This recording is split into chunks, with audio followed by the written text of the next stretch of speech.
Most of the time I don't even know when I'm going to write. I don't like schedule it. I just sort of will be sitting somewhere and I'll think, oh man, I should start writing right now. There's not really a time or a place that I do it, and there's nothing really specific that I write about. I'll just start from whatever I can get the beginning to be, and then I will go from there line by line and get down everything I'm thinking. I think most of my poetry is just like a stream of consciousness type thing. I guess after I finish it, I'll go back and revise it maybe.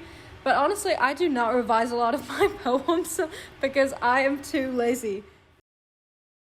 I was thinking back to my process in high school of, getting a prompt from our teachers and then sitting down with the sole goal, I guess, of writing a poem. Like in my mind, when I sat down to write something, at the end of it, a poem would be created.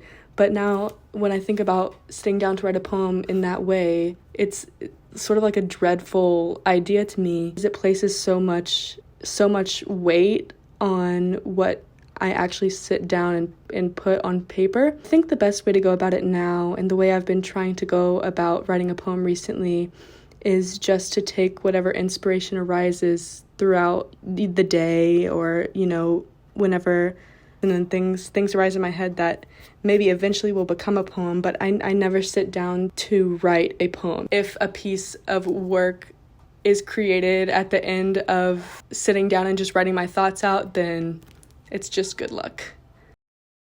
A lot of my poetry writing process is like internally focused. A lot of my inspiration comes from having a specific thought that like my internal monologue just catches on. It does come from like different outside sources of inspiration, whether I like read something or hear someone like say something, but it is mostly having a thought come to me naturally and then being able to write that down and extrapolate on it, or just think around it.